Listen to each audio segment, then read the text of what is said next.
got his throat slit. It was just my forced projection. I'm actually meditating miles away. The clue was that my gorilla fur was all black when I'm actually a silverback. This is the E3 2018 preview episode of The Kongversation. I'm Hyle Russell, and this is Mitchell Wolfe over here. Hi, Mitchell. Hey, Hyle. I'm glad to be here. Glad to be talking about E3. I'm a little bit tired, but I think everyone's tired right now. That is in the quote unquote industry. Everyone's pretty tired. Hey. According to E3, I'm in the industry, you're in the industry. Let's not sell ourselves short just because we're not IGN or, what's another big media site? Nintendojo? Yeah, just because we're not one of them. Big one. That's one of the top tier ones. Just because we're not them. Uh-huh. We're still in the industry, we're just not successful in the industry. Still, we're going to E3. Right. We're going. Not only are we going to E3, we're going to be roommates, Mitchell. This is going to be interesting. We're recording this on Thursday evening, afternoon for you, evening for me. Although our time will sync up starting on Saturday when I arrive, and you're going to be picking me up at the airport eventually, and then we get to go to Koreatown. Excited to do that. Always. LAX is like Disneyland for me, so that's great. Oh, yes. When I think of Southern Californian theme parks that are like Disneyland, I think of LAX. Yeah, yeah. So when this episode actually goes live for the general public, the Gen Pop, as I like to say, I will already be there, or my plane will have already crashed, and this will actually be a very, very morbid final episode of The Kongversation, at least until, I don't know, Matt or Cameron or somebody picks it back up again. There's no better last episode of something than predicting something you will never comment on when it actually happens, so it's pretty good. Right? It's as good as anything else. I do worry sometimes when I record these episodes. I'm like, well, what if I'm in a car accident tomorrow? What if I have a heart attack from all these caffeine pills I take? What happens if this is the last conversation? I want to go out on my terms. I want to have this epic final episode. And so, like, I want to be diagnosed with a terminal illness. This is how I want to go. I want to have plenty of prep time, and so I can have the best final conversation. I don't want it to be a random freak accident. Yeah, so, I actually feel the same way. A lot of people say, like, as horrible as a gunshot to the head would be for, like, the people surrounding you, for you, it would be pretty fast and, like, solid. I don't think I'd want that at all. I think I want a really slow, cancerous end. Just so I know what's going to happen. Right. I don't know if I want cancer. I want something like really, really weird and maybe tropical, but I don't want to be bleeding out of anything. I don't know. I haven't really thought this through too much. I'll get back to you eventually. Maybe when we're out there in Los Angeles, I will let you know which terminal illness I would like to claim me eventually. Scurvy isn't terminal, but it is contemporary and topical, so maybe that one would be fun. We are live streaming this because I'm a glutton for punishment, so I want to give a quick shout out to those in the live stream, our lovely $5 and up patrons. We got Gothic Teddy Bear, we got Zaxel XL, we got Godzilla Guy 92, among others. And hey guys, welcome, gentlemen. And E3. Wow, happy E3. It's basically E3. E3, it's kind of getting stretched out. I complained about this to you the other night. Mm-hmm. You kind of brushed it off as if this was always the case. But I feel like E3 is getting stretched out to be bigger and bigger now. It used to be very, very compact. It was you would have the conferences, the briefings, whatever, starting on Monday, and then the show starts on Tuesday. And then it's done on Thursday. Now, I don't know, they got people doing them on Saturday, and it's just... well, you say used to be as if that's in your time, and it's not. That was like 10 years ago at minimum. That was a very long time ago. That's... You know, DK Vine turns 20 years old next year. What are you talking about? Your E3 coverage turns old 4 man. years old or 3 years old this year. I know what's Being up. at Don't try to talk like you're some old guy. No. Being at E3, but we've been covering E3 since the beginning. Well, since the beginning of DK Vine. Okay, fair enough. So, I mean, just because we weren't physically there, it didn't mean... I mean, we always... For a fan site that stayed at home, I always feel like we always made a bigger deal out of it than we had any right to. So, yeah. Oh, anyway, here we go. E3. I'm gonna get excited. The adrenaline needs to kick back in. I'm just a little exhausted right now, and you know, as I expressed in the last couple episodes, I was throwing up from physical exhaustion and stress for the last week. So, and this is before we even get out there, or before I even get out there. You live closer. Right, I do. But, yeah. Anyway, I know it's gonna be fun. We're gonna have a good time. So, I don't know, Mitchell. Well, what do you want to talk about? You want to do this preview? You want to do it right? Now, this is not going to be like E3 preview. Like, what are we going to see from EA? yeah, that's, I know you cover that.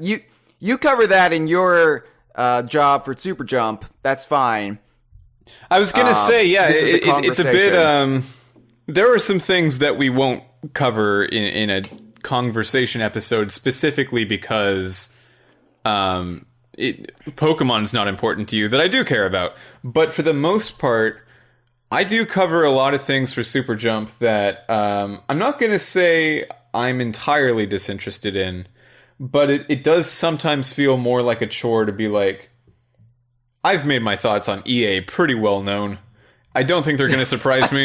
They're the least surprising company of all time. I still got to like talk about it to some degree because any company could theoretically throw a big surprise. But yeah, it's refreshing to just be on a podcast that's just about one thing, and I do kind of care about it at least a little bit.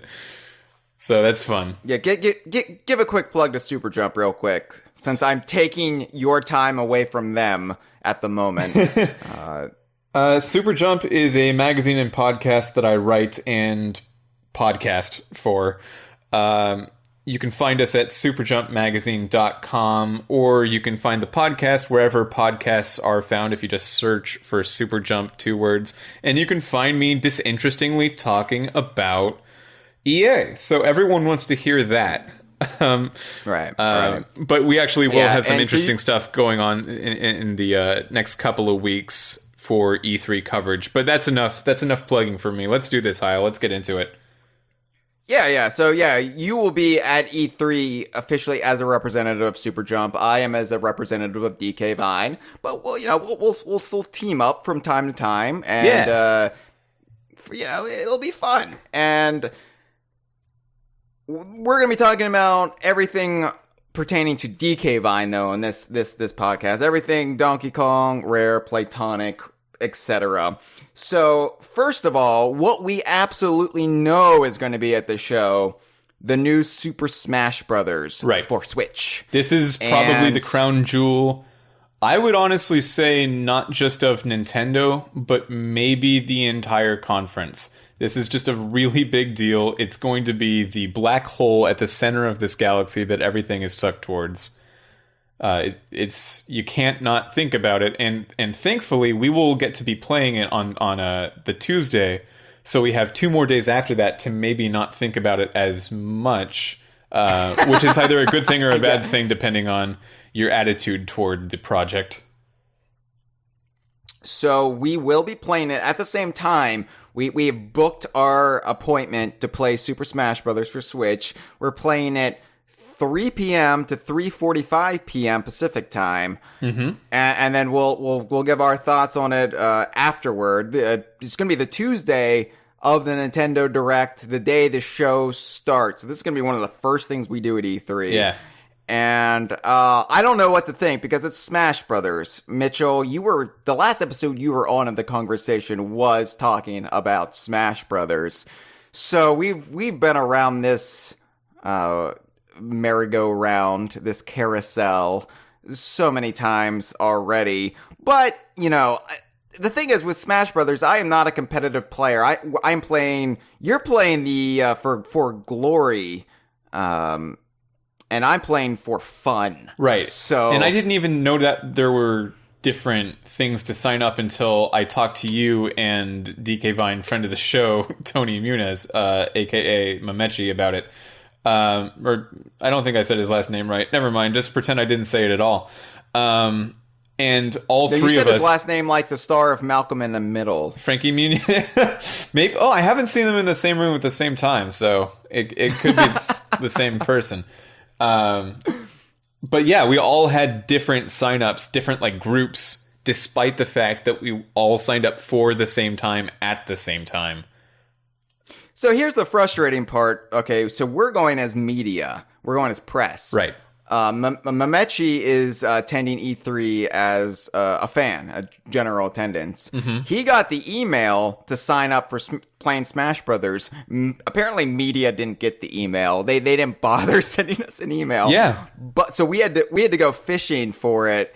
And then when we signed up with our like E3 credentials, I don't know about you, but I got like the industry selection. So I guess I'm going to be playing it, and maybe you'll be playing it in the industry section of Nintendo's layout. Yeah, I think the breakdown really is know. that Tony got gamer for fun, you got industry for fun, and I got industry for glory. Right.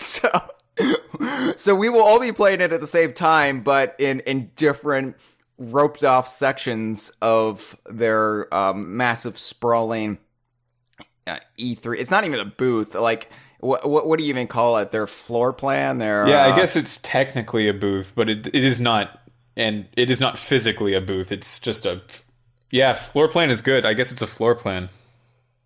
It's a giant booth. The last time a booth has had this level of impact was when Lincoln was shot.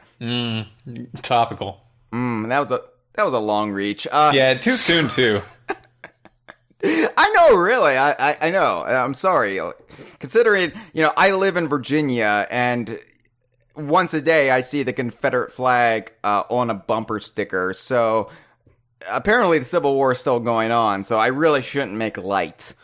I apologize. Yeah. So anyway, we'll be playing it.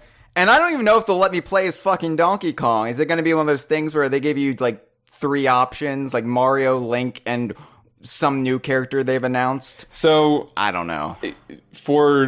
I actually have a theory on this. No, it won't be like that. I love your theories. Yeah. I'm a fan of them as well. I really like the one you have about the Earth being flat and there being a wall of ice around it. Yeah, I mean, why would the sky look blue if it's not just a towering wall of ice really far away? But that's neither here nor there. The Smash Brothers Invitational Tournament is also happening on Tuesday, same day that we'll be playing it. It just economically wouldn't make sense for them to make 2 completely different demos for E3. So I'm sure that we'll be getting the same one that they play, and they have at least 8 characters because there's 8 invitees and 8 more on top of that. So that's at least 16 characters. There will at least be 16 characters in this demo. And with that many, I'm sure Donkey Kong is one of them. Diddy Kong, maybe not. But Donkey Kong, I'm sure, will be in that top 16. I'm sure K. Rool, Yeah, K. Rool and Banjo also. And Karate Joe for Tony. Toby Pie, all of the video game icons that will be announced. Mm-hmm. Tony Hale from Arrested Development. Yeah, absolutely. I don't know why I went to him as a random real person choice, but that was the first person I thought of. He would actually make a very, very effective fighter, though, because with his mechanical hand, he could have all sorts of different moves. So, yeah, he could be like a stance character. He presses down B and he changes his hand from like a hook to a mechanical hand to a giant hand. Mm-hmm. I'd want that. I'd want that character. his final smash could also involve Clapper from off of Donkey Kong Country 2, so that would please me to no end. Good old Lucille. Are you excited about this? Are you excited that you're going to be playing it?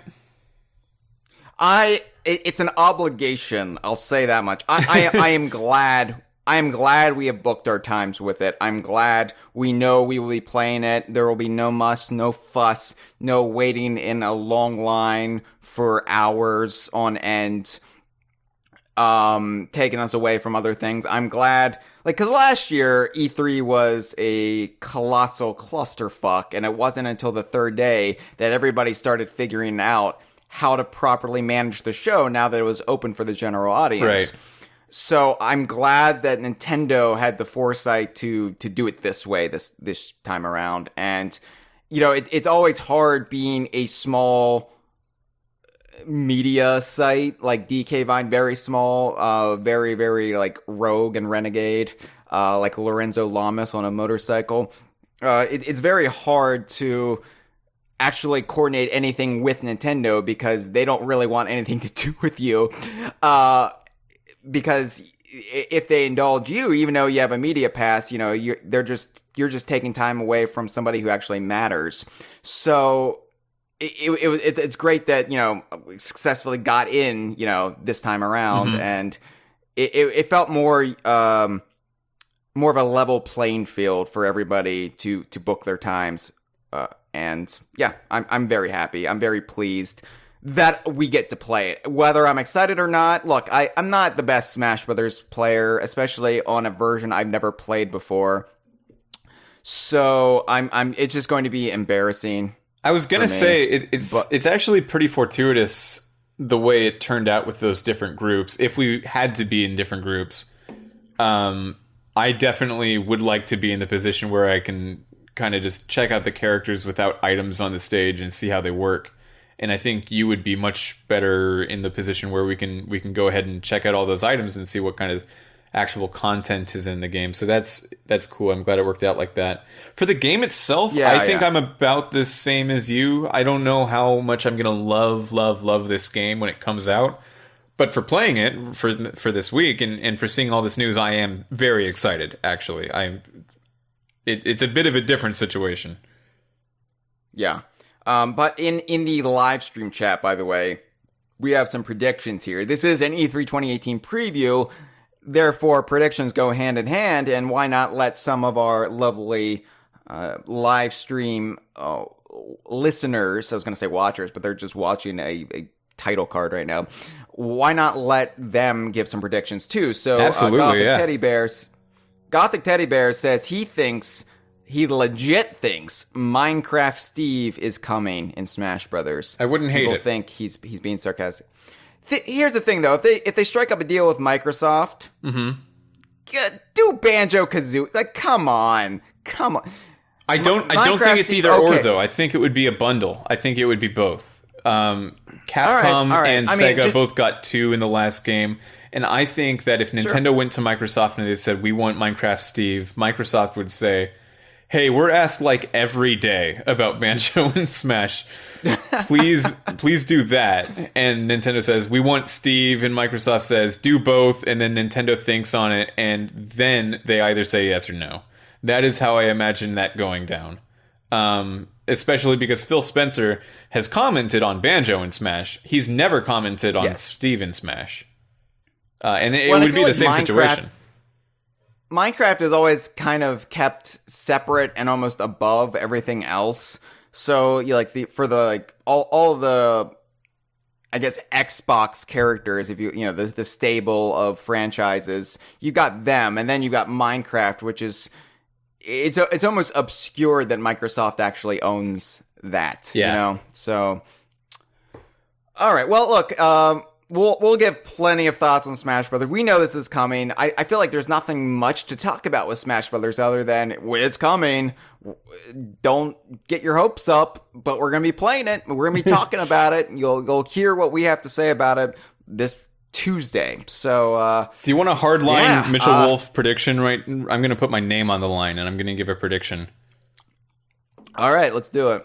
Maybe not for E3. but possibly for E3. Just for the game at all, before launch, in the base game, not DLC, there will be some form of new DKU character. I don't think this game can go through without one. Whether it is K. Rool, whether it is a Dixie, a Cranky, or a Funky Kong, whether it is Banjo, I don't know. But actually, one of those 5, I don't know who else it could be. That's a bold prediction. That's spicy, muy caliente. I really do think it's time. Yeah. The thing is, the DKU is such a us concept, and it doesn't really exist. Oh yeah, I don't think they're going to be thinking of it in terms of we need to get one DKU character. I think they will just accidentally get one DKU character. I don't think Sakurai is pacing back and forth in his studio saying, oh, I really need to add a new DKU character. But look, I think I don't know if we're gonna get a new character or not. I would love it, but I think Smash 4 just kind of completely made me lose any not faith. That's too strong and too much of a damnation on our part towards Sakurai. It just made me lose any. I don't know. I feel like Sakurai, his interests are so tied into the areas of gaming that I have no interest in. That we're just two different people, and I'm not really looking for much fan service coming my way with this game. But when you look at the Nintendo characters who have not been featured in Smash Brothers thus far, Donkey Kong has such a wealth of opportunity there, and it's almost ridiculous how little they've done with it. Whether it be characters, stages, assist trophies. I don't know. Yeah, I liken it to finding a new musical artist that you really like. Like, just the first time you hear them, you really, really like them. And you go through their discography, and maybe you listen to a couple albums of theirs. And all of a sudden, by the end of maybe the 3rd album, you're starting to feel like, okay, I kind of know what this person's writing style is like. I know what they sound like generally, rather than just specifically in these songs. So then they release another album, and you're like, this is never going to be as magical to me as when I first found them, because when I first found them, I didn't understand what they were going for, and everything that I was hearing out of them was new and exciting. And now this 4th album I've got, it's like, I know your writing style now. I know how you got to this point where you made this song. It can still be good. It can still be fine. And if you're jumping in at that point in their discography, it can still be amazing even. But for the longtime fan, unless they're changing it up and unless they're completely in sync with you, the parts of them that you don't like will start to shine through as part of their irrevocable permanent style, and that will be a little bit disappointing. That is Smash Brothers right now. We know what Sakurai's well said. We know what Sakurai's design philosophies are. We're too deep into it to be like discovering a new Sakurai at this point. Yeah, and that's why after the fallout from Smash 4, I really said, Smash 5, I hope it has a new creative team, because I feel like Smash Brothers almost needs some fresh ideas, a fresh voice, a fresh perspective. Mm-hmm. And at that time, we thought, Sakurai was in an iron lung, on death's door. Yeah. But apparently he has been healed by a faith healer or some sort of miracle. He found a magical stream and he drank from the Grail. I don't know, but he's doing fine now. So, all right, here we go again. No, it's gonna be great. We're gonna play it. We're gonna have a good time. I'm gonna get my ass handed to me, and I'm going to make make an ass out of myself in front of actual gamers. Do you have a prediction for how during the direct itself the game will be revealed? Just like how that's going to happen? Like they always do. You're gonna think it's something else, but it's gonna be a reveal for a character. Well, that hasn't really happened too many times. That's okay. a couple. Okay. I don't know the way the direct's going to play out. So sometimes it's very structured. Sometimes it's a little bit more artsy. Sometimes I don't know what they have cooked up for the direct this time around. I don't know if the new Nintendo president's going to factor into it. So without knowing the structure of this is not going to be a typical direct. So I don't really know. And I'm sure they're going to lead with it. It's going to be what kicks off the direct. Yeah. And there might be that kind of misdirection character reveal later on to end it. You know, it might bookend the direct. Okay, so you think that like the first thing in the direct will be Smash Brothers and maybe like a gameplay reveal, because we haven't actually seen gameplay yet. Yes, and maybe with one character. Yeah, we haven't seen anything yet except Splatoon is coming. Yeah, the inklings of coming. So and they really hate. Yeah, I think the first. Yes, they do. So yeah, it's going to start with just the gameplay trailer. You're going to see the inklings in action. There's probably going to be a focus on that. And then there's going to be a new character reveal at the very end. Of the direct or the trailer? The direct. Okay, I'm thinking that they're going to do a number of character reveals within the direct. Because they want to have a lot of new characters for the invitational tournament.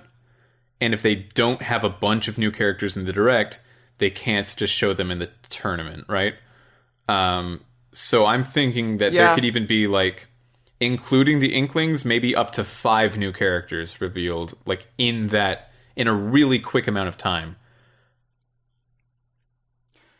That would be something. You know, I'm so used to the prolonged Smash like reveals, like the 2 year cycle of, oh, here's a new character, just this Sakurai toying with people and the fan bases tearing each other apart. So the fact that it's coming out this fall, it means that we're gonna have to speed this shit up. And so yeah, just having a glut of them come out at E3. I would love if just everybody was announced at E3 and we got that part of it over with. Just Band-Aid, rip it off. Excuse me, Band-Aid is trademark. Bandage, rip it off.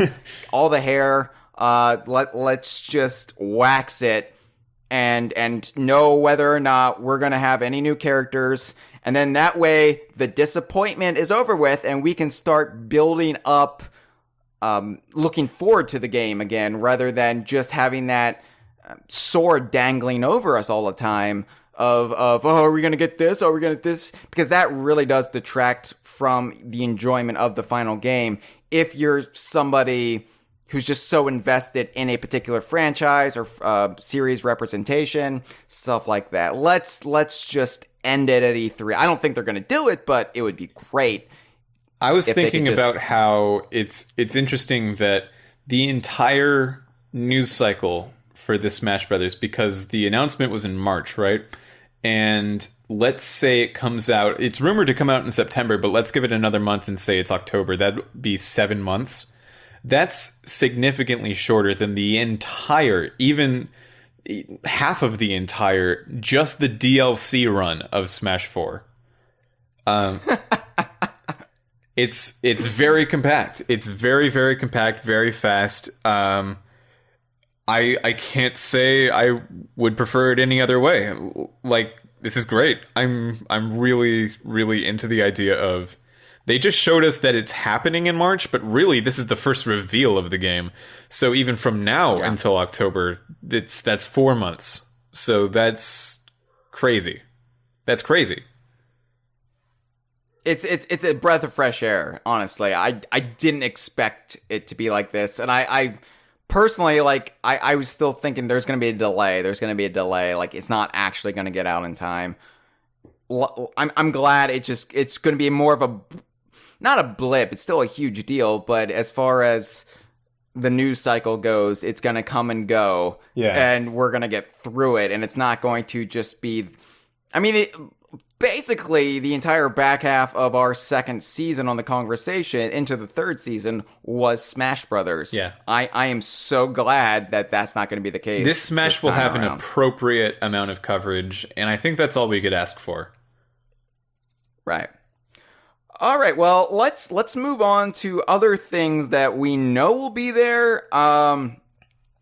Mario plus Rabbids Donkey Kong Adventure, and Mario Tennis Aces. Two big projects very close to release. So there's less really anticipation or excitement about them having any presence at E3. Hell, Mario Tennis Aces, just had their demo up and people were playing it.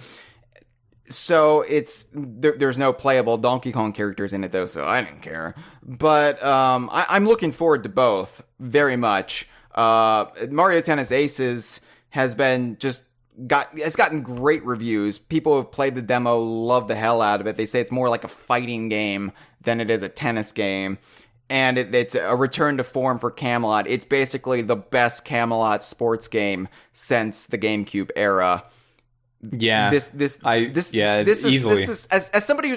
As somebody who's a fan of Camelot, but has been let down by Camelot's recent efforts, I am so pumped and I'm so ready to love the hell out of this. I wish it was a Mario Golf, but I think putting the shine back on the tennis brand after the Wii U abomination was probably more important. So yeah, I'm looking forward to this. You've seen we already talked about. You've seen the little bit of story, like intro cutscene that's been over YouTube for that game, right?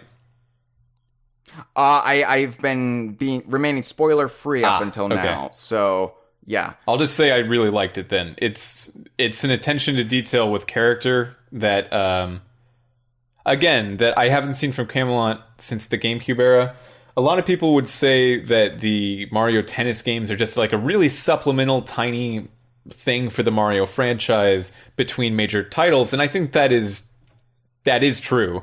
But like even in mainline Mario games, even in Odyssey, which I think is like the most full of character Mario game of all time, you don't get these kinds of like interaction between side Mario characters that you will in a sports game that is done to the degree of quality that Mario Tennis Aces has achieved. So I'm really into that. I don't know if I'm going to be getting it day one, because even with all that said, sports games are still not necessarily my cup of tea. But if I have a party that I know a bunch of like gaming people are going to be coming over to in the near future, I might get it before that party so we can play some tennis. Yeah, sports games aren't my cup of tea, really. But Camelot, like, I've always been a fan of Camelot's golf and tennis games. They're so well done. They're so full of personality. There's such an attention to detail. And they do have a clear love for the Donkey Kong elements that get put into it. So Toadstool Tour and Power Tennis are both just superlative titles. And yeah, I'm probably gonna get this on day one. And we already mentioned a couple episodes ago, Diddy's pretty much guaranteed to be in it now. Right. He's going to be an unlockable character, which, hey, I'm glad. Mm-hmm. Meanwhile, Mario plus Rabbids has the Donkey Kong Adventure DLC coming. Do we even have a date for that yet? Have they set a date? No. So Ubisoft's press conference is either Sunday or Monday. I can't remember which one. Another Mitchell Wolfe theory that I'm putting out there. I think it's going to be shadow dropped. I think on the day of the Ubisoft press conference, they'll say, hey, we've already talked about this at length, but do you know when you can get it? You can get it right now. And right after the press conference, you can download this brand new Mario, Rabbids, and Donkey Kong video game to your Nintendo Switch. I think it'll just be right there. It'll be there for you, waiting. I kind of hate when they do that, because it's during E3, and it's just like, oh, okay, well, that means nothing for me because I have no time to play it, you assholes. Like, I realize it's a big splashy thing, and it's great for the people at home who aren't necessarily religiously, keeping up with E3 coverage or running a website. Yeah, for 99.9% of the human population. Yes, exactly. But for me, then they should cater to my whims and my desires above all else.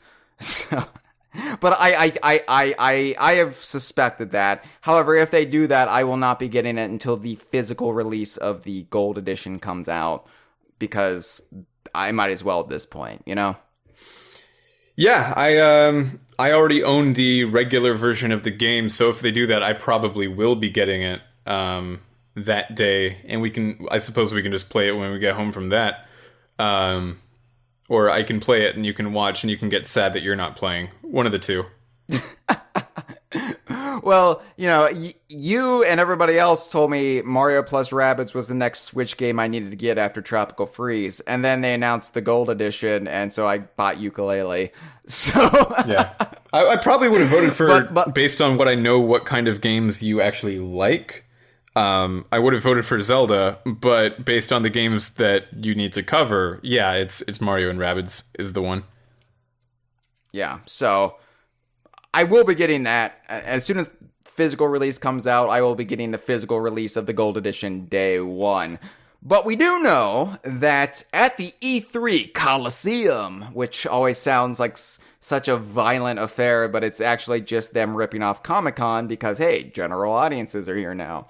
The E3 Coliseum is not part of the convention center. It's about a block or so away. You have to swing through the whole like kitschy fake Times Square aspect near the convention center and get to the Coliseum.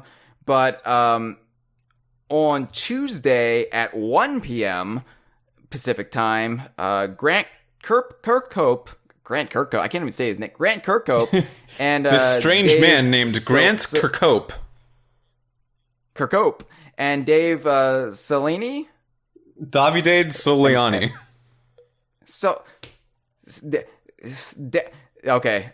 Dave Salami will be at the E3 Coliseum at 1 p.m. on Pacific time to discuss the music of Mario plus Rabbids. So they're gonna have speaking engagement there, which Mitchell, I don't know. Like, I don't know if I'm going to be attending that or not. But I feel like I almost have to because of DK Vine. So, what day is that? Sorry? That's Tuesday at 1 p.m. You can if you want.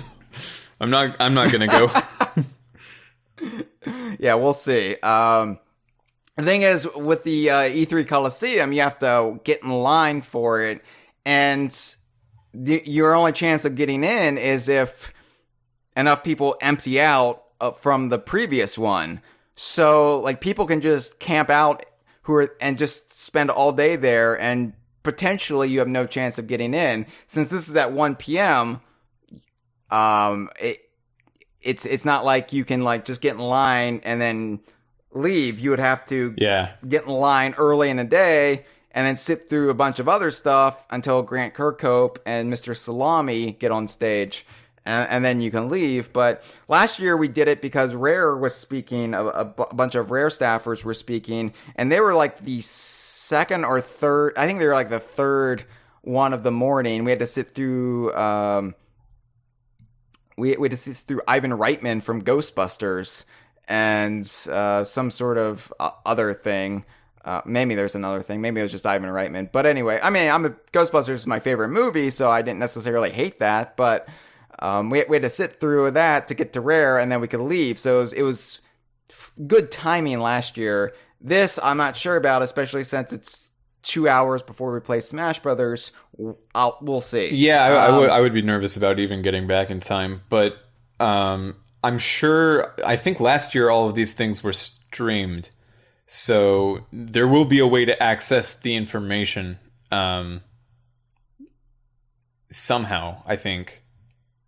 Yeah. For one of our boots on the ground back home. Right, exactly. So, and the DK Vine staff will be at the ready, at their computers for all of this stuff. Yeah. So I just realized that boots on the ground literally means the opposite of back home. It's the other one. The boots on the home front. Yeah. Boots on the place where you put your boots when you're not wearing them. It's weird because you are a Southern California native, so I whenever I talk about home, this is your home essentially. So I mean, yeah, I don't hang out in LA all the time because why would you when you have the choice to do anything else? But I am familiar with the area, I suppose. Yeah. So anyway, I will determine. I will try to look at the schedule, see if I can possibly make that. It's not that far away from the convention center. I mean, it's within walking distance. So potentially it's doable, and I would be there, and I may have a chance to ask Grant Kirkhope to please unblock us on Twitter. Would you actually ask him? What's that? Would you actually do that? Would you, if you saw him in person this summer, next week, would you actually legitimately ask him to do that? Oh, absolutely. I'd be like, great. Come on, man. No, yeah, just checking. Yeah. I just need to make sure that one's not a joke, because I would love to see you do that. I just realized that absolutely. This 1 p.m. on that day is actually before the gaming crowd is allowed on the show floor. So maybe it wouldn't be that much of an issue for our friend Tony McGuire, to get in there and watch that talk if he's interested. I don't know if he's interested. Tony Hale, you meant, of course. Yeah, Tony Hale from off of Arrested Development. What's He Eating, Gilbert Grape? All right, well, it's random humor, Kyle. I'm just naming things. I'm calling you Kyle. I'm like the words are different for me. That's what makes them funny. It's random. That's okay, Michelle. That's okay. By the way, I was a big fan of your White House Correspondents routine. I'm sorry it got such a negative reception from the Beltway insider crowd. Yeah, I just wanted to tell everyone how much I like The Last Jedi, and I knew that would be a little bit controversial, but it's whatever. I don't even. What are we doing? Hyle, it's honestly just 100% word association. Yeah, I don't know what I'm doing. I'm so tired. My bones are literally aching right now. Like they're screaming at me. Yeah. Speaking of Rare, we know Rare is going to be there, and there's some question earlier on. Is Rare going to be there? We don't know. Because Sea of Thieves just came out March 20th. Rare is going to be there. And they're going to be talking more about Sea of Thieves content updates, among potentially other things. Speaking of the E3 Coliseum, on Thursday at 2:30 p.m., Joe Neate, Mike Chapman, Shelley Preston, and Adam Park will be at the E3 Coliseum to divulge some new details about what's coming down the pike for Sea of Thieves.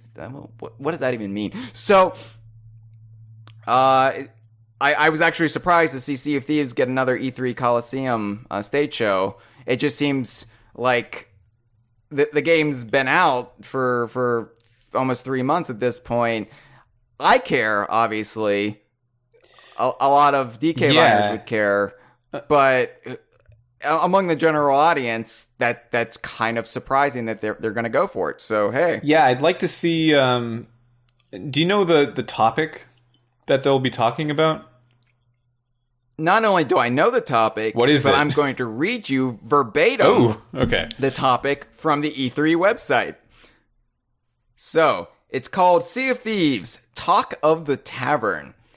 The Rare team returns to discuss the ebb and flow of Sea of Thieves, the game that everyone's talking about. Last year, members of the team spoke about their plans to build the game alongside a burgeoning community. With the game now live, they will take a candid look at how they are sticking true to this vision, which itself has become a talking point for gamers, and a milestone in shared world adventures. The team will also divulge exclusive details about the coming plans for Sea of Thieves, including new content and a growing expanded universe. Okay.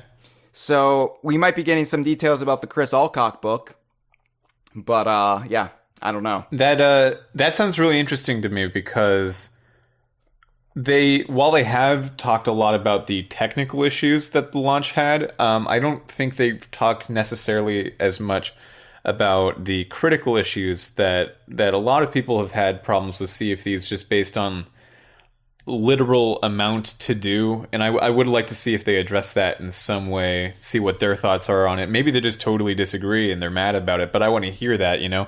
I want to hear some like response to that in some form.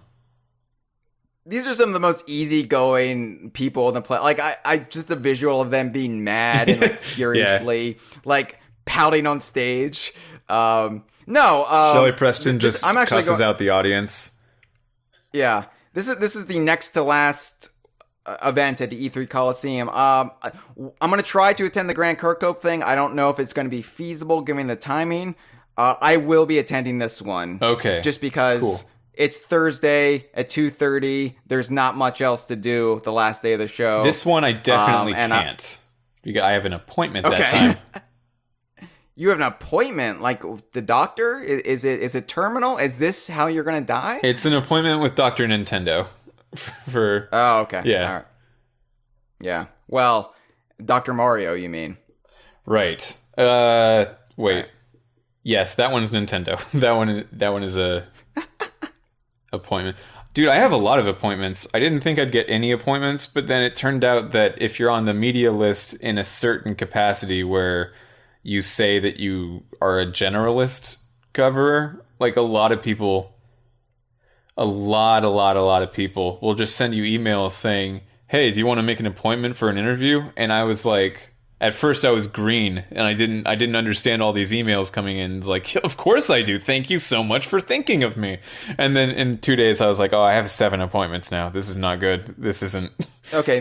This isn't working Mitchell, out. I mean, I don't want to dampen your sales here since we're talking about Sea of Thieves, but I get all those emails too. Yeah, I know. I didn't get them until this year though.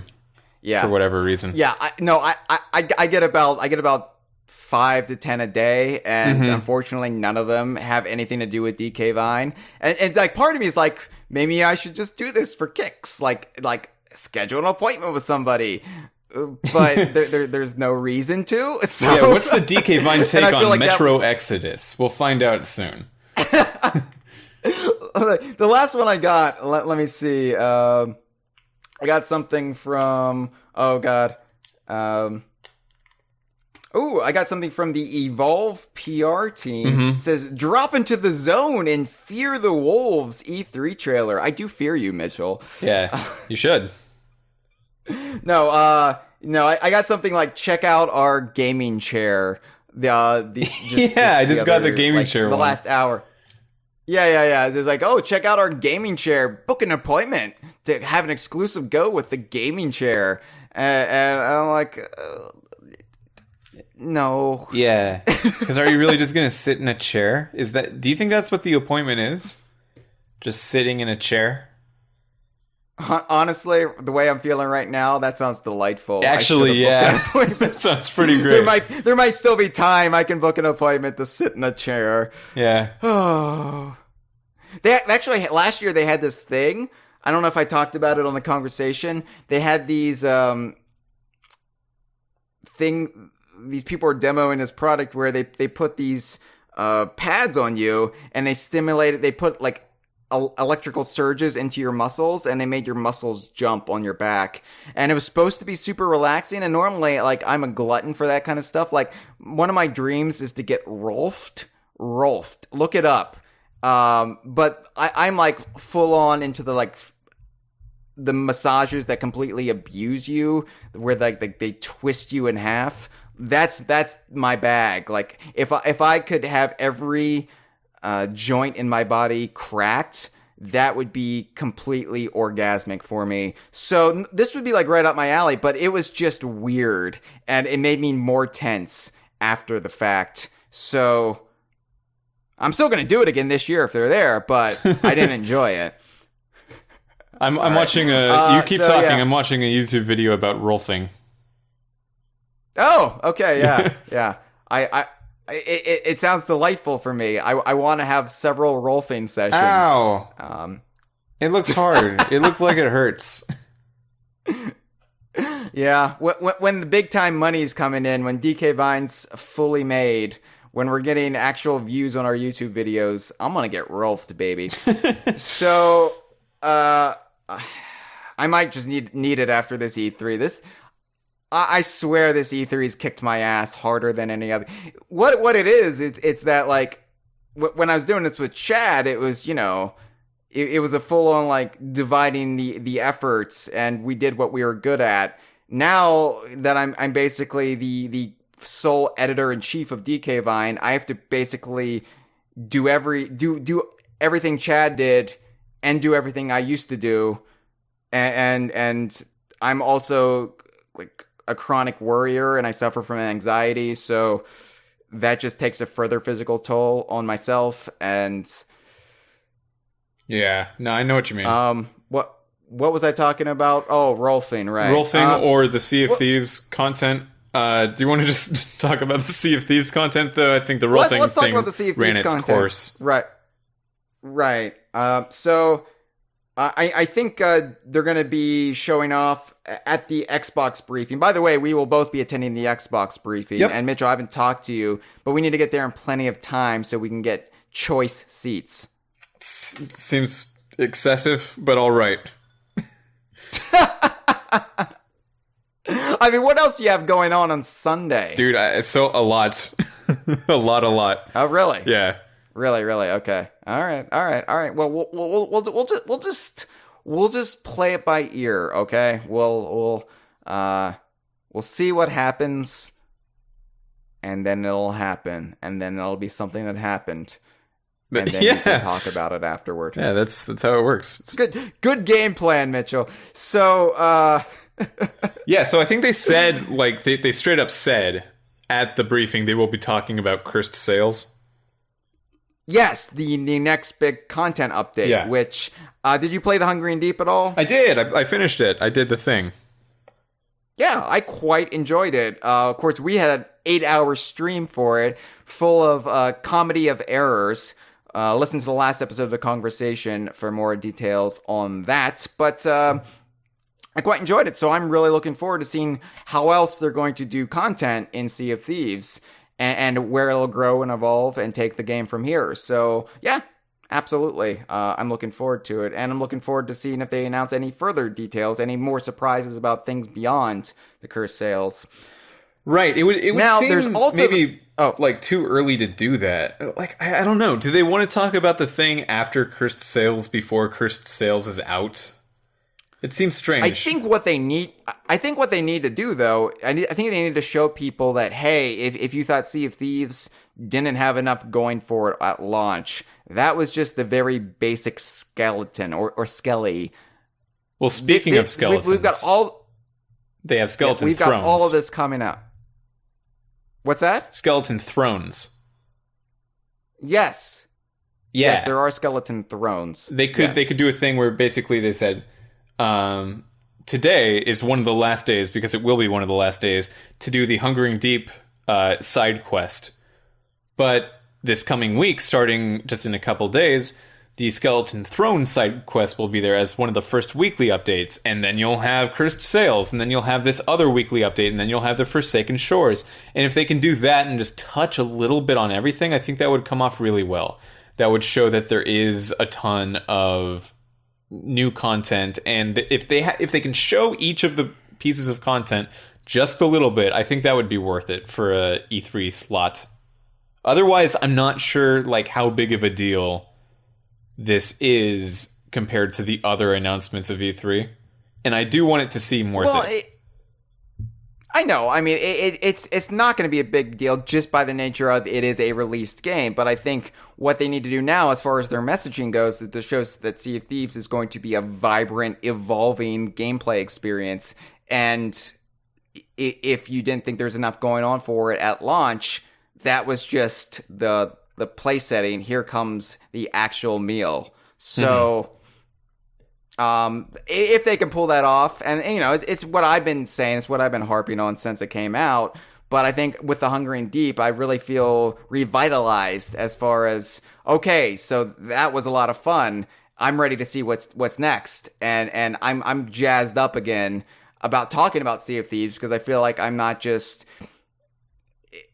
not coming across as a fake paid actor or a shill for the game. I actually have something to back me up. So, Right. yeah. Now there is the possibility though that Rare will be showing off something else at E3. There are rumors, and I don't know if you can call it rumors. I think Dave Wise might have given it away if there's any accuracy here. Do you want to explain to the people what I'm talking about? Do I? I mean, well, let me just say that whether there is a new Rare project or whether there's not a new Rare project, at the end of next week, this time next week, we will know. And I think that with that information... That's insightful. Well, yeah, with that information known, it will seem obvious in retrospect, but I think we just need to remember that hindsight is 2020. And other than that, let's just keep that in mind. Let's just keep that in mind throughout the show. Yeah, I just want to say, like, I know there's a lot of people, a lot of DK Vine readers, a lot of people in our Twitter feed who have hyped themselves up. Hell, I see Gothic Teddy Bear right now saying 3E, and he has a smiley face kind of thing going on there. I'd love it. I'd love it. Okay, but everybody's convinced themselves that because the 20th anniversary of Banjo-Kazooie is a couple of weeks after E3, we're going to get something. Now, here's something I think we could get that's within reason, Hyle. I just think the XBLA versions of Kazooie and Tooie are console locked right now. Microsoft is very interested in putting all of their big games on both console and PC. Putting the XBLA versions of the N64 games on PC doesn't seem crazy at all to me. I think that could be a very easy, hey, remember this game? It's the 20th anniversary. That could be it. Yeah, okay. And maybe that would be a nice middle ground between the people who, don't have an Xbox but still want to play Sea of Thieves. But you're not going to get it for the Switch, people. It's not going to happen. No, probably not. They, I just talked with the Geek Critique about the upcoming N64 Classic Edition, and it does feel ludicrous that you will not have the Banjo games on that, or Banjo-Kazooie at the very least on that. But,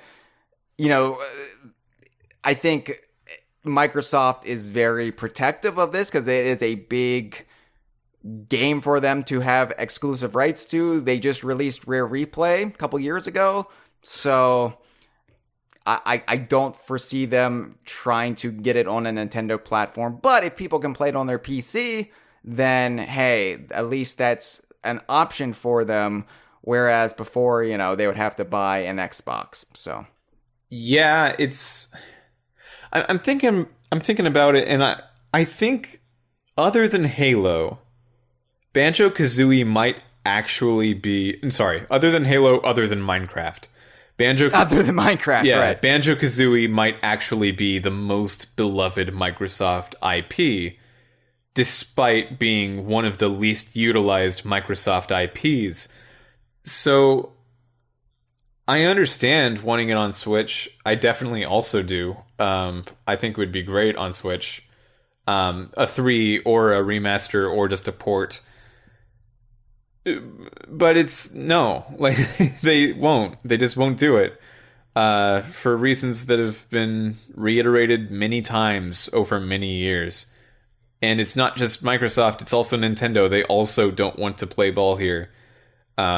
Which sucks, true. But, that's where we are. It's where we are, and, it hurt after the buyout, and it took us lots of years to make peace with it. A lot of people still haven't. I have. Mm-hmm. So I don't want to just say, well, I've gotten over it. You should too. But yeah, at this point, like I said, I always view Banjo and Kazooie. I view they're Rare properties. I still view Rare as an extension of Nintendo, oddly enough. But I view it as now Microsoft, now the Xbox property. I have this extension of Nintendo on Xbox, so I can just enjoy it there even if I can't take it on the go with my Switch. I don't know. That's my very, very flowery way of rationalizing it in my head. I think out of everything, I'm out of everything I've heard for like what they could do for Banjo's 20th anniversary, I would rank them as follows. Banjo 3, no. Banjo-Kazooie Remastered, a little less no, but still no. Banjo-Kazooie port to PC, I think it very well could happen. Banjo-Kazooie in Smash Brothers. Definitely somewhere in the wide gulf between could happen and a little less than no. Somewhere in the middle, probably still on the side of can't happen. But there's got to be something. If it's just that figurehead in Sea of Thieves, the Banjo-Kazooie one, if it's just that, I'm not gonna lie, that's a little disappointing. But fine. Well, Zaxel XL brought up the figurehead in Sea of Thieves. I think that's a almost like a no-brainer at this point. We know they have it made. It was available, before in like the alpha, I believe. So just get it in the game. You know what? It would be a great time for Captain Black Eye to show up. Maybe. I mean, all right. Sure. It would be a great time for anything to happen. Sure. It's in terms of times, if we're just ranking times, this is one of my favorite. It's a great time for anything to happen. Just go ahead and do it. Your time is just the issue. These magical anniversaries, whether it be the 10, the 20, the 25, the 30. Yeah. Got to do something for the anniversary. The anniversary is here. Yeah. It's an anniversary. The Banjo 20th, though, is a little bit different. It's been a called shot in 2 different video games. Even though they were clearly just jokes in their original games, it's a little bit like, we've talked about this before. Rise to the occasion a little bit. We'll see. I guess nothing's out of the question, I suppose. That's where I'll leave it. Wow. Nothing is impossible. But nothing is very likely either. The Pizza Party is shouting at us in the stream. He says, but what about Phil Spencer saying something? Phil Spencer said he wants Banjo-Kazooie in Smash Bros. Right. Yeah, but it takes 2 to tango. It's good that he said that, myself. But the fact that he was able to say that might be an indication of the fact that he was not yet on an NDA. And if he's not on an NDA, it's likely that he's not in any talks with Nintendo. Yeah. Like I said, just because Phil Spencer wants it to happen or would like to see it happen or just publicly says he wants to see it happen doesn't mean Sakurai or Nintendo really have any interest in reaching out and making it happen. Yeah. So, I want, don't get me wrong, I want to see it happen.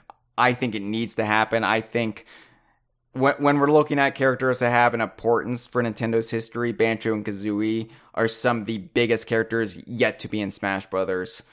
It's true. I mean, they used to be Nintendo IPs. Did you see that Steve Mails put out a poll on Twitter that asked, what do you think Banjo-Kazooie is going to get for its 20th anniversary? And it was like 3E, a remaster, an appearance in Smash, or nothing. And I think nothing won. But, man, that's Steve Mails. It makes me sad that he wouldn't even know. Well, I mean, I imagine he might just be fucking with us, because I imagine he and Greg talk all the time, and he just, Well, he said no, and then Grant Kirkhope replied to him and said, sadly, I also think nothing. And then Steve Mails replied to that with a frowny face. So it's a good little bit of decorum between 2 creators on Twitter. I liked it. I wouldn't know because I couldn't see Grant Kirkhope's reply. Yeah. Yeah, so Jet Force Gemini. If it is Battletoads, if it is Battletoads 2020, whatever the hell that is, I imagine it's going to be very much in the vein of like something like Jetpack Refueled, where it's very, very like old school, but still with modern sensibilities. It's going to be like maybe even your new Super Mario Brothers. It's going to be a lesser budget title. Obviously, Rare has been focused on Sea of Thieves and is putting time and money and manpower and lady power into it. But I could see them having a team working on something like Battletoads and it not being a huge deal concurrently with Sea. I don't know. Would you think that it's Rare necessarily, or I kind of assumed if this is a thing, it is a different studio using the license. That is likely as well, but I think the nature of what it could be, what I'm picturing in my head, I could see it being Rare and it not being an issue. I could see it being something they were doing while other people were working on Sea of Thieves. I don't know. Yeah, it could I honestly be. do not know. So there's a ton of studios like it could go either Way Forward or Inti Creates that are known for specifically seeking out pre-existing IP that have laid dormant for a while and making a low budget, very low development time, but usually still pretty great entry in that series as a contractor, as like a contractor project. So if it's that, especially if it's actually Inti or Way Forward, I like both of those companies. That would be cool. And if it's Rare themselves, that would also be cool. Or if it doesn't exist, I suppose that would also be an option. A little less cool, obviously. But I understand. Right. I kind of, like, before any of this was a talking point, I assumed that they were only working on Sea of Thieves. Yeah. One reason why I think it would really be cool if Rare was doing it, though, would be because Dave Wise did music for it. Yes. So it would be cool. Yes. It would be cool to have him working with Rare again, even though he's not a salaried employee at Rare. It would be cool if they still reach out to him and Grant Kirkhope and all of their old composers when they need them for something, and them still playing ball. So that would be a cool thing. And really, I'm not a big Battletoads guy. I got to be honest. It's always been a little not of my interest. So that would be the biggest draw for me. Is Dave Wise came back for a Rare game to do the music. That's cool. But otherwise, unless they make a DKU somehow, nah. Yeah, I'll play it. I'll buy it, but I'm excited to hear more David Wise music in general. The most recent Wise tracks have been for Tropical Freeze and Yooka-Laylee and Snake Pass, and all of those are very tropical. And Battletoads would not be. So that would be an interesting change of pace for David Wise music. We haven't got something completely outside of that realm from him in a while. Yeah, that is true. Well, I mean, look, if you got to do tropical music, Dave Wise is a good choice. Oh, absolutely. So, yeah. All right. Well, speaking of Playtonic, speaking of Yooka-Laylee, new Yooka content. I think this is pretty surefire. Playtonic's going to announce something. Really? During E3. I mean, they basically gave it away in a backer update that more Yooka content was coming. They've been mum since then. Right. Look, all I'm saying is on Twitter, I said, we'll be providing you the best Rare, Donkey Kong, and Playtonic coverage. Anybody else will blah, blah, blah, blah, blah. And Playtonic liked it on Twitter. So I don't know if that's tipping their hat. Yes, we will have something to announce at E3, or it was just them being polite. Probably the latter, but hey, it would be a good time to announce something. Well, we know they won't be there in any physical presence at all. Exactly. So that makes me think that this is the right time period-ish for new Yuka content to be announced. But if they've waited this long, I don't know why you would wait for E3 when you could just wait for the week after E3 when everyone is less focused on other people beside you. Right? If I was in their shoes, I would not do it this week.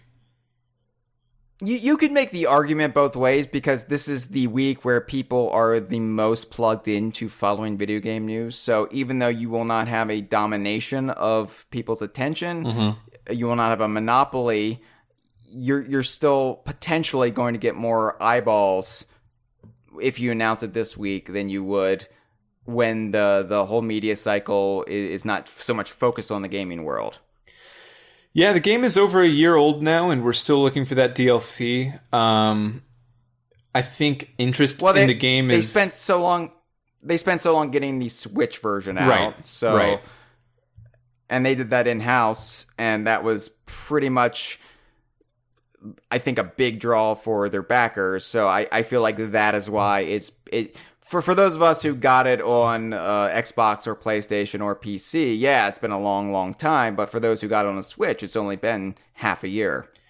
Yeah, they've had some trouble with their the third party that they use to manage their Kickstarter backer rewards. So I wonder like how they're even going to maintain giving out that free DLC that was promised in that way. But at the same time, I'm certainly game. I want to jump back into Yooka-Laylee soon.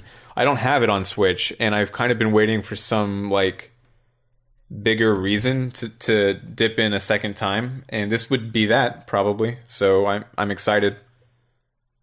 I got it on a Switch because I just ignored everybody's recommendation to buy Mario plus Rabbids. Right. And I have fallen back in love with it. I now that the hype is over, now that it's just kind of a thing that exists, and I can just play it without all the noise around it. I'm just utterly charmed by it. It's just it is what it is. It is what it promised to be. It makes no promises otherwise. It has no delusions of grandeur of being anything more, and I love it. So, I don't like Rextro very much. I don't like Kartos, so... Yeah, I don't like Kartos either. I like Kartos a little bit more than Rextro, but I don't like either of them. I like Vendy. I like I mean, everybody loves Vendy. Yeah, Vendy's the best. I've actually got a pilot in the works, shopping it to a few networks called Everybody Loves Vendy. Everybody needs content. You know, YouTube Red. It's true. There's going to be that new Disney streaming service. I'm sure, yeah. You know, they can't just fill it with Star Wars and Marvel. They're going to need something about an anthropomorphic vending machine. So, hey, I'm your guy. Everyone loves those terrible, terrible YouTube Red TV shows. What, the Karate Kid? Oh, the Karate Kid show, one was yeah. I haven't seen it. That one was supposedly good. Everything else I've seen from YouTube Red was actually awful. So I have no interest in the Karate Kid universe, but I really hope that not only do they bring in the Hilary Swank version at some point, but they also bring in the Jaden Smith version at some point. Okay. Like I want them to really get into the expanded Karate Kid shared universe and lead up to some sort of like Karate Kid Avengers type deal where, you know, you've got all the Karate Kids coming together to fight Thanos. Now, I'm surprised that you aren't that big into the Karate Kid because I feel like that's such a prototypical 80s kid thing that you would typically be into. Like right up there with Ninja Turtles and whatever. Yeah, but I'm a 90s kid, and even like Ninja Turtles, I loved as a kid, and I really have no passion for it other than nostalgia at this point. So, No, I used to like have like a fixation on 80s nostalgia, but then I realized no, it's actually I'm a 90s kid. It's the 90s that I really loved. Fair enough. So get over it, you know. Anyway, there's also the very look. If Playtonic's not there, I very much doubt they're going to be announcing their next game during this time. But yeah, there is the slight possibility that they will maybe drop some clue, some very, very ambiguous teaser trailer. Jet Force Gemini clone. I mean, that's everybody's prediction. Yeah. Shell, you know. Do you still think it's that? If you had to like bet on it, would you say that is the next game? You need to have money to place bets. If I give you money to bet on it, would you bet that that's the next game? Oh, if it's your money, absolutely. Yeah, I would put it all in Shell. Okay. Yeah, a Shell game. I would think probably a racer. Probably a racer game. See, that would be the safer bet. So I if they hadn't said the star of our next game is already in Yooka-Laylee and Shell wasn't such a weird, like, kind of like out of place element in the game, then I would be saying it's going to be a kart racer. It's going to be a Diddy Kong Racing style throwback to that. But because of Shell, then that made me think, well, they're going to try their hand at doing a spiritual successor to Jet Force Gemini, which is something unique, and it's something that, you know, Rare never followed up on, and that nobody's really, you know, chased after, because Jet Force Gemini was a cult game anyway. So I don't know. I could see them maybe having potentially ideas for a Shell game, but maybe going with a safer bet with a kart racer, which I feel like would be a safer bet right now after Yooka-Laylee, after the mixed critical reception of Yooka-Laylee. They could, like, just put out a kart racer. That would be a more easy way to recoup the money, especially for a risky second game, you know? Yeah, I really don't know. I think my prediction is still on kart racer, but I don't know. I don't know what their angle would be. Right. Because it's not like with Banjo, there was a time period where just people weren't doing open world, or not open world traditionally, but like open platform 3D platformers. Like Banjo-Kazooie, they straight up weren't. And then all of a sudden they were, when Yooka-Laylee came out the same year, A Hat in Time and Mario Odyssey, they all kind of went back to that formula, so maybe bad timing.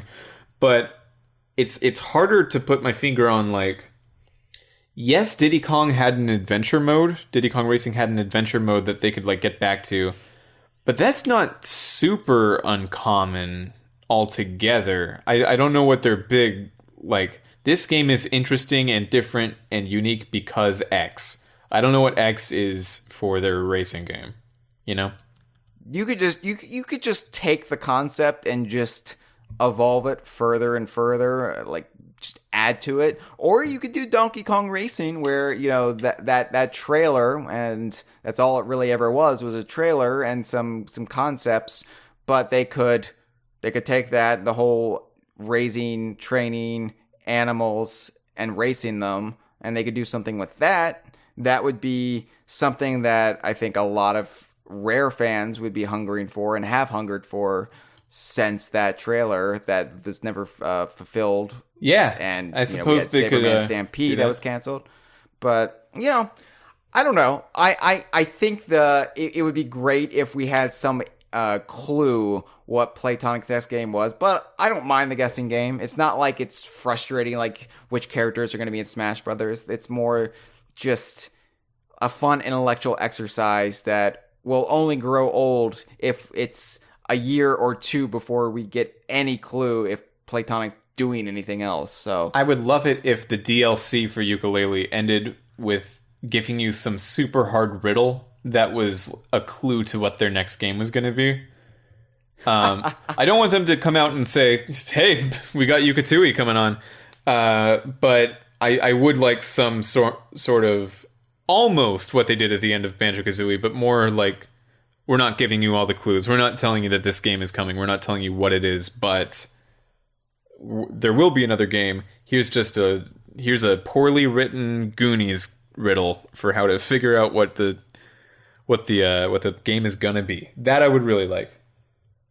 That would be fun, and that would really, I think, engage the fan base. I don't know how successful of a marketing strategy that is, but hey, yeah, they're an indie company. They've gotta find a way to make waves. So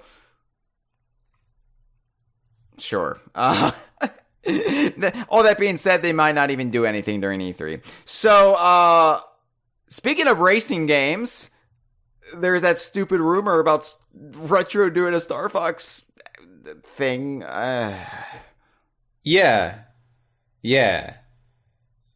I don't think this is real.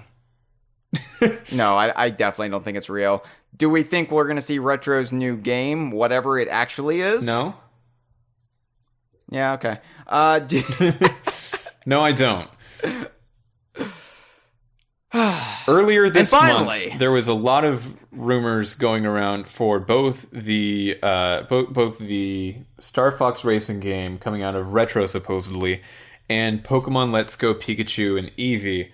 And to a lot of people, they kind of read these as being part of a package deal and having the same amount of viability. And from the beginning, I did not believe in this Retro rumor. And from the beginning, I did believe in the Pokemon rumor. And it's hard to say exactly why, but I'm still pretty sure I'm right. I don't think this is happening. I don't think Retro has anything for this E3. I don't think Star Fox will show up at this E3. That said, if it exists, it would be really cool. I like everything I've heard about it.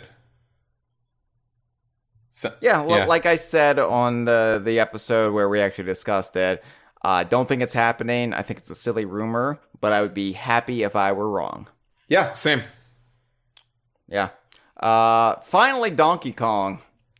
We know Donkey Kong's going to be there and appearing in his own DLC for Mario plus Rabbids. He's going to be there in Smash Brothers, Mario Tennis Aces. Will Donkey Kong have any games announced? Like sole Donkey Kong games. Not necessarily by Retro, not necessarily Donkey Kong Country, just Donkey Kong. I mean, I don't know. I don't think so, but I would be happy to be wrong. We go into every E3 wondering, could we see a Donkey Kong game? And occasionally we do. Most times we don't. Yeah. But I gotta say, Donkey Kong Adventure for Mario and Rabbids has to count. Like, it's a full campaign with a new story that is, yes, part of an existing game, but like, it's such a big love letter to Donkey Kong, you can tell. And the game it's part of is very good.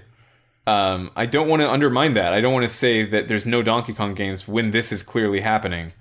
But I understand the question. Well, outside of that, no, I don't think there's going to be any new Donkey Kong stuff. Well, that's no offense intended to Mario plus Rabbids. I realize this comparison will make it sound like I'm throwing shade at it, and it's not. But that would be like saying Skylander Superchargers was the Donkey Kong game announced at E3 2015. No, it's not. This has total DK environments and DK-based storyline. And DK is the hero of this game. Skylanders, you can play with DK as the hero of your canon version of Skylanders, but this is not that. This is a clear Donkey Kong game. Sure, it's much bigger than that. Sure. Oh, okay. I was out of line, and I apologize. I apologize to Grant Kirkhope, who's now going to keep me blocked on Twitter. Mm-hmm. I apologize to Dave Salami for never knowing how to pronounce his name and being super offensive and comparing him to some sort of deli meat. I apologize to everybody. I apologize to you, Mitchell. Thank you, Hyle. I appreciate it. That being said, if there is a new Donkey Kong game at E3, you have to buy me a drink. Fair enough, yeah. Okay, all right. Well, we'll go out to a restaurant, maybe that Mexican cantina we always eat at, and we will get a drink, and you will pay for it and I will say this to Donkey Kong, who is at E3 with a game other than the Rabbids DLC, which I realize is kind of a game, full campaign, but here's his other game. So, what else are we looking forward to? Yeah, just outside the DKU, just generally? Sure. You have a minute. Okay. You go first then. Or not. I'm Hyle Russell. I'm Hyle Russell from DK Vine. Why would I be looking forward to anything that's not DKU? Like, okay, I have some stuff. I'm fairly pessimistic about the new Pokemon game, but I'll get to play the new Pokemon game because it will be at E3 on the show floor. So I'm excited to try that and see how it feels and see how it works and see how Why are you pessimistic about it? Dude, that's a whole podcast. That's a whole podcast in and of itself. But it's a weird game, man. I'm not like, sometimes a company takes the series you love and works with it, and this is the only game it's going to get for like 1,000 years. Maybe something like Banjo-Kazooie. So if it's not the thing that you really, really like, you're mad about it maybe for a little while. Or at least you're disappointed. And I'm not that with Pokemon, because I know that there's another Pokemon game coming next year that I'll very much enjoy. But that doesn't mean that I like this coming Pokemon game, or that doesn't mean I have to like it, and I definitely don't really right now. It's a weird thing. Pokemon Let's Go Pikachu and Pokemon Let's Go Eevee certainly have their niche, and I'm not part of it, which is fine. But that doesn't mean I'm going to be excited to talk about it or buy it in the fall. I am excited to play it because I really do want to be proven wrong. I'm not like holding this. I'm not holding a gun to Pokemon's head saying I will only hate this game. I very much could enjoy this game, and I could be wrong about my opinion about it right now. I just don't think that is likely. Outside of that, Ubisoft had a really good presentation last year. Maybe they'll have another good one. I don't know what I would get out of it, but I don't know. It could be fun. Yeah. Spider-Man has a cool game. See that Spider-Man game? Looks pretty good. Wait, this Spider-Man game that they announced last year? I think they might have actually announced it 2 years ago. But yeah, it's coming out in September. Oh, right. There, the Spider-Man game. Spider-Man game for the PS4. Well, how does that work? Oh, no, sorry, spoilers. Yeah.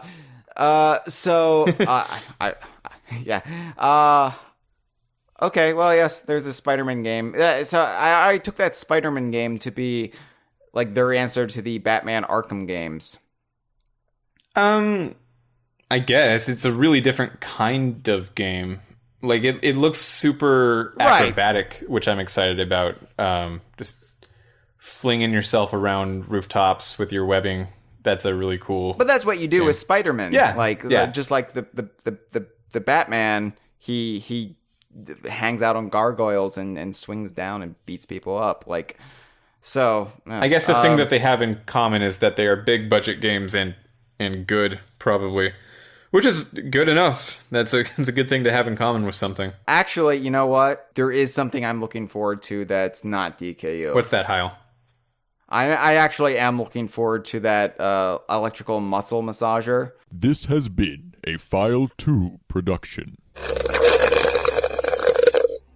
¡Qué rico!